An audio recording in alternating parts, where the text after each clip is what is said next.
Frontier Airlines, where the animals on the tails are cute, but the fees definitely aren't. You've seen the bright green planes, the $19 flight deals, and then the bag charges that somehow cost more than the ticket. But underneath the memes and the jokes is something more serious. Frontier is risking its entire future on being the cheapest airline in America, and that gamble might not pay off. This is the story of a Denver-based airline trying to out-cheap Spirit, and how that race to the bottom pushed it dangerously close to the edge.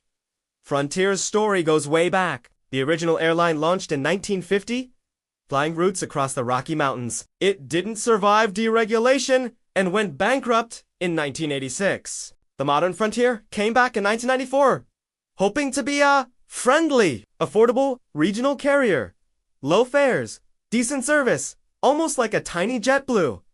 But low-cost competition hit hard. By 2008, Frontier was bankrupt. Again, it was bought by Republic Airways, and later by Indigo Partners, the same investment group behind Wizz Air, Volaris, and JetAir. That's when everything changed. Indigo pushed Frontier into becoming a pure, ultra-low-cost airline.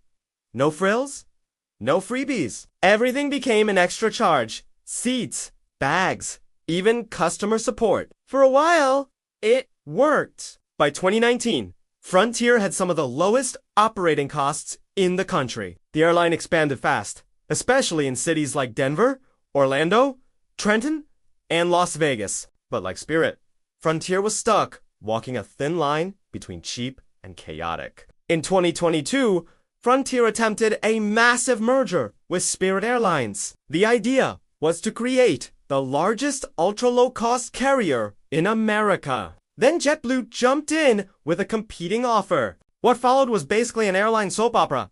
Frontier insisting the deal made sense, Spirit hesitating, and JetBlue repeatedly raising its bid. In the end, Spirit chose JetBlue, leaving Frontier with nothing but wasted time and lost momentum. Ironically, Spirit is now struggling, and Frontier is trying not to follow the same path. After the failed merger, Frontier shifted strategies. They added brand new A321 neo aircraft with even more seats and better fuel efficiency. They launched routes to smaller cities like Green Bay, Syracuse, and Fresno, hoping to capture markets the bigger airlines ignore. They also introduced something called the New Frontier, promising improved customer service and no change fees. But the fine print still hits passengers with higher prices for almost everything else.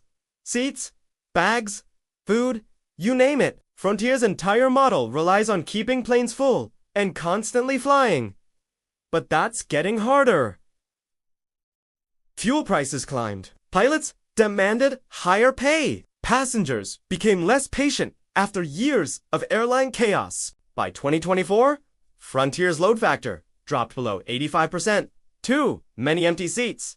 Revenue fell. Profits disappeared. Meanwhile, bigger airlines learned how to match Frontier's low prices without wrecking their brand reputation. Frontier customers usually fall into two camps.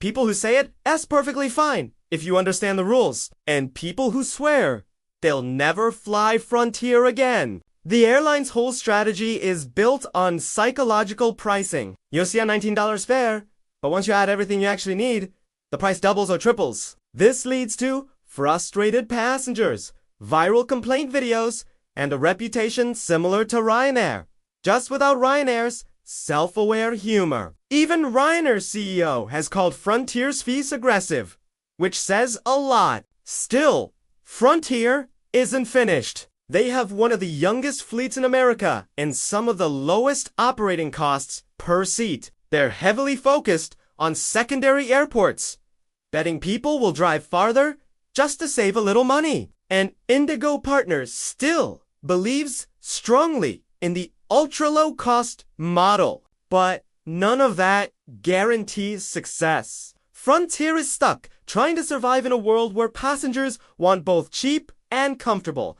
And right now, Frontier mostly offers only the cheap part. Frontier's gamble is simple.